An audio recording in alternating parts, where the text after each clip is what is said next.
Hello and welcome to the Lynn Lowdown. I'm your host, Mukala Kabongo, and we have three special guests today that are here to talk about food security, and the GoFundMe that they got going on. They got a High Road Farm. They got a lot going on, and we're just happy to have them. Nathan is back with us. This is like your third time. Yeah, so something like that. We got Yamila and we got McDonough Scanlon. Is did I say that correct? Yeah. Okay. No mispronunciation. How is everybody doing? It's actually Shamila, but Shamila. thank you for asking. I got one. Thank you for correcting me. Last time someone didn't correct me, and I was we spent the whole show of me pronouncing their name wrong. So let's talk about what you guys got going on with the food security family for families in need. You guys have the GoFundMe up right now. But first, can you give us a little background on it? Sure. Yamila, you want to take this one? Start it off. Sure. Yeah. Hi, everybody. My name is Yamila Ruiz. I'm a Lynn resident. Together with my partner, Nick Coppola, at the beginning of the COVID pandemic, we launched something called North Shore Families Together, or Familias Unidas del Norte de Boston. It's very much a grassroots, community-focused mutual aid system of neighbors helping neighbors. So back in March, we heard from a few families that were dealing with food insecurity due to loss of employment due to the COVID pandemic. And as you can imagine, there was a lot of fear in our community here in Lynn, as well as in our surrounding communities all over the country and world, really. But here in Lynn, a city made up of essential workers and service industry workers and people working on the front lines, as grocery store workers and home healthcare attendants and restaurant workers, we kept hearing from families that were facing food insecurity. So we launched out of our garage a food pantry where we started sourcing some food, some donations from neighbors. We started just pulling things from our own pantry. And then my mom brought some stuff over from her pantry. And then our neighbors brought some stuff over. Our neighbors run a daycare. And so they brought some stuff over that they had for the kids. And then we realized diapers were in need and formula and wipes. And we started collecting some of those things as well. And so over the last 12 months, over the last 12 months, we've continued to collect food, distribute it on a weekly basis. We also help with Lynn Public School free lunch pickups, because a lot of families we work with are mobility limited. They don't have access to vehicles, and they were relying heavily on transportation, which was really reduced or inaccessible as a result of the pandemic. And even prior, really, a lot of the families live off the bus route. So we'd be driving through Lynn and see families carrying, bags of the free Lynn Public School lunches, like 2-3 miles in rain or in the cold or in the heat. And in addition to that, we were also providing hot meals for families who were COVID positive, actually empowering one of the moms that we work with to do paid forward meals. So the community would donate a meal, and then we'd be able to place a meal in the household of families who were sick or had a relative in the hospital. So those are the three things that we run: the food delivery, groceries weekly of shelf stable groceries. That's a key point that we're going to get into, as well as lunches and the meals for COVID positive patients or families who are on particularly rough times. Mm-hmm. And we came to this point where the entire time we were thinking, this is so great that we're doing this. We're providing rice and beans and corn flour and all these things, but it's really been a barrier to provide fresh produce and fresh, healthy foods, just because of limitations we have. We're doing this out of our garage, kind of very grassroots, mutual aid based. And we don't have like a walk-in freezer like Salvation Army or My Brother's Table might, or a fridge. So we're trying to think of creative ways to be able to add fresh produce, fresh fruits and vegetables to our weekly delivery routes. But we knew that we didn't first and foremost want to rely on like a wholesale, in the beginning we were going to Restaurant Depot to buy a few things. We didn't want to rely on wholesale or places where you typically find groceries that are really accessible, but maybe aren't organic or locally grown. So I'm going to leave that all to Mac to talk about momentarily. But that's kind of what brought us to start to have these conversations with Nathan and Mac about what we could accomplish together. And I'll leave it to them. Sorry, I took up too much time, but I'll leave it to them to introduce themselves.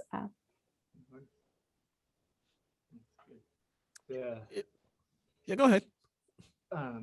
So I heard about Yamila's project and working with Mac and being a part of our CSA here in Newbury. I saw a connection that I wanted to bring together to be able to help provide fresh vegetables to the residents of Lynn. And being a CSA client myself, I realized the importance of the fresh food and the quality of it that Mac had from her farm here in Newbury. And so I had to really connect them. And I think that Mac can tell you about what she does, and I would urge you Mac. to. Yeah, man, let's talk about the High Road Farms. Yeah, let's talk about you, that. You Providing. nailed my name too, by the way. McDonough is my first name, but I go by Mac. So, and Mac thanks, also, Mac. sorry, Nathan just mentioned CSAs, and I think it might be worthwhile to explain what that is for everybody watching. Awesome. So my name is Mac Scanlon. I own High Road Farm in Newbury, Mass. And yeah, we have a CSA program, which stands for Community Supported Agriculture. And it really opens it up for my local community to be like a shareholder in my farm as a business, but it also kind of provides them weekly produce, almost like a vegetable subscription for 20 weeks out of the year. So that's been a really fun way for me to not only engage my own local community, but it's also turned into a way for food insecure families to get food like weekly. And this is my second partnership with a nonprofit or food distribution specifically for food insecure families. But up here in my area of Newbury, I work with a great nonprofit called Nourishing the North Shore. And they're the ones who kind of piloted a CSA program. So weekly food distribution right to families in more of a food insecure situation. So when Nathan came to me and saw a need in Lynn and wanted to work specifically in Lynn, it was kind of cool that because of the work for a nonprofit in my area, I knew kind of how to structure it on my end. And then meeting with Shamia and Nick is just a daydream because they can do all the distribution out in Lynn that I don't necessarily have the capacity for. So, Lynn was one of the hardest hit areas during the pandemic too. We saw it was a lot. 2020 was really a wild time in Lynn for many families, and as far as the food security part, why is it so important that you were able to just spread out into Lynn and make sure you guys do your part into trying to give some people like a little hope and just so they don't have to worry. Nathan, do you want to take this one? I know that you Lynn is near and dear to your heart, so I feel like you should speak to that one. Yeah, so I grew up in Lynn, in the Highlands of Lynn, and being able to work on a community project that wasn't as so much about in-person meetings, because that's where our nonprofit was really focused before, was community development and projects within the community. But because of COVID, there was a lack of gatherings. So trying to refocus our attention as a nonprofit to help in the way that's needed the most was obviously food, and it was a very basic and need that was out there. So I just knew that I had to find some people to help me make it work. Jamila, how was the community get involved? I just want to build on that a little bit. I was just trying to look up the number, but not only were we hard hit as far as the COVID pandemic, so Lynn was, I believe at one point in the pandemic, we had the 8th highest rates in the state, in the Commonwealth, of COVID. But we also had huge unemployment rates as a result of COVID. Lynn is a majority minority city, as we know. It's a city that we pride ourselves of having refugees and immigrants and people of color. And unfortunately, these communities were the hardest hit. They're the communities that I actually work with in my day job as well. I work in labor advocacy.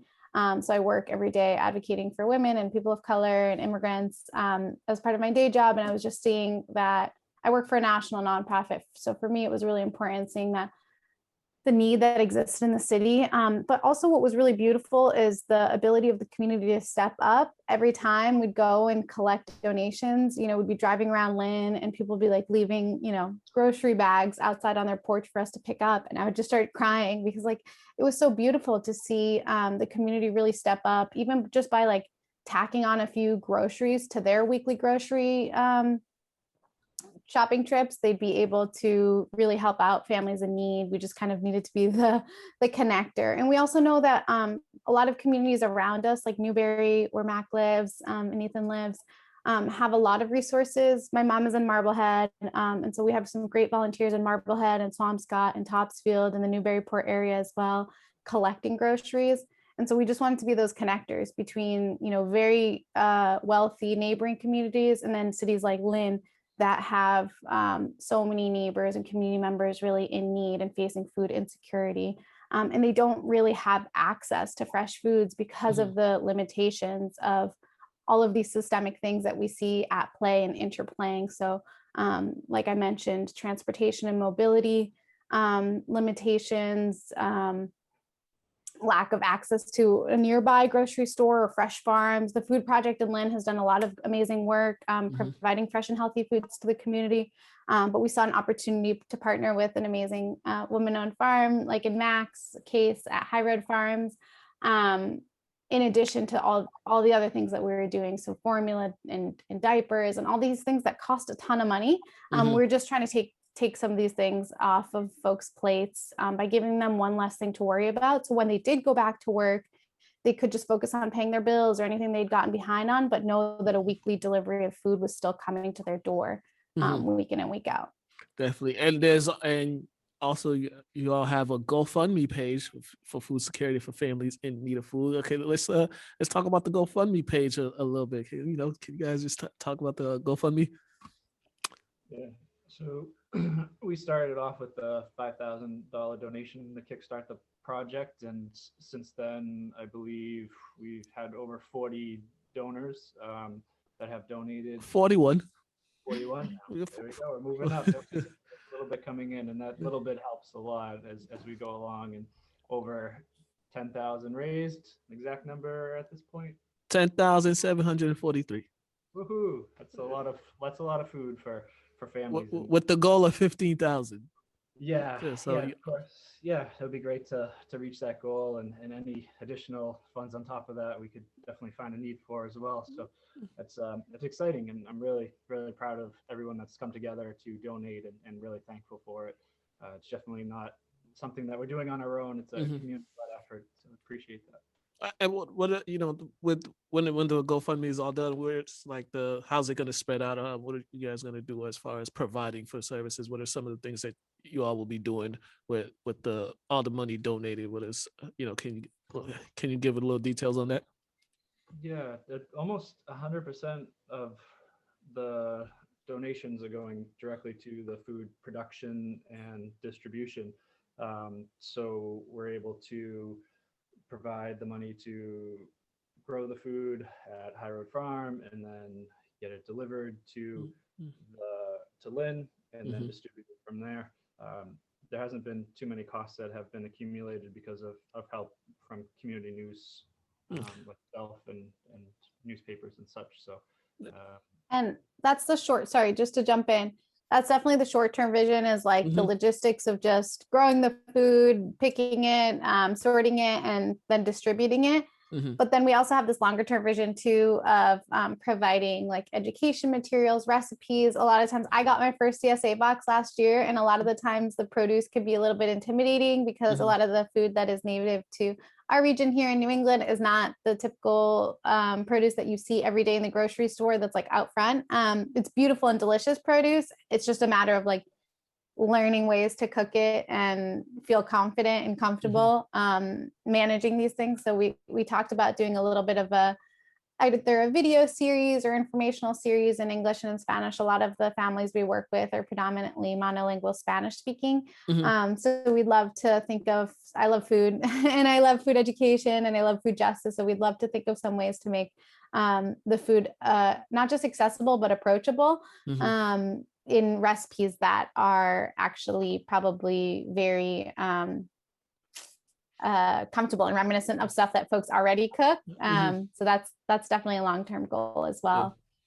Mac, working in a farm, what's the demand like at some points, when there's food insecurity and people need help? Can you give a little details like the demand and how your day-to-day operation goes? Yeah, it's a really good question. I think the area that we're in up in Newbury, it was pretty there was a consistent demand. However, I think the attention and the importance on like locally grown and food that's grown well definitely shifted during COVID because people were home a lot more and they were cooking a lot of their own meals. So it was kind of a noticeable change with people being a little bit more interested in like the locally grown seasonal produce, which is really fun. But I think one of the most beautiful things about this is that it doesn't really put more pressure on me as a farm because these are already systems that I have. So it's really just expanding the systems that already exist for me. And it's a really fun kind of collaboration between all of these different social movements, but also to kind of bring on board the chefs that I work with. I get to like talk about these programs that I'm doing. And, I actually have a whole manila folder of recipes for like the entire year from some of them. So it's just getting those things translated into Spanish now, which I think we can totally do. But yeah, it's not so much that I feel a greater demand on me as a farm. It's just the fact that I like can sustainably scale up now, knowing that there is demand that I can feed that is also paying me fairly for the produce that I grow, which again, it all complements each other really, really well. Yeah, definitely. And and summer is coming. We're going into summer pretty soon. Summer will soon be here. What's the plans for the summertime? What's the plans? The plan, yeah. What do you guys? When are we gonna roll out the distribution? I think is the question. Right on. Okay, I was like, wow, I have so many plans. But yeah, the CSA typically starts kind of the beginning of June, end of May, and this program that we're doing together, this collaborative, it will pay for 20 weeks of produce for 25 families. So it'll be several tons of food, which is kind of cool to think about, like all those trucks of food moving every single week. What other is there any other organizations in the North Shores that you all collaborating with? Yeah, I can speak to that. I mean, I know Nathan, you can from your Mac from your previous food aid experience, and Nathan from your home factory experience, but I think the most interesting thing, as I mentioned at the beginning, and I didn't actually mention the size and the scope. So we service over 50 families. So Mac just mentioned we'll have fresh produce for about 25 of them. We wanted to set a modest but attainable and approachable goal as well. We work with over 50 families in the North Shore. So Lynn, Revere, Marblehead, Swampscott, Malden, and Chelsea is where we have families that live, but the majority of the concentration of families is in Lynn because we're in Lynn. And that's where kind of like our network grew from.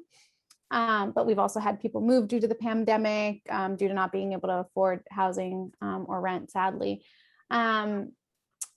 And in addition, so this accounts for about 200 people weekly that rely on us or that we provide food to. Sorry,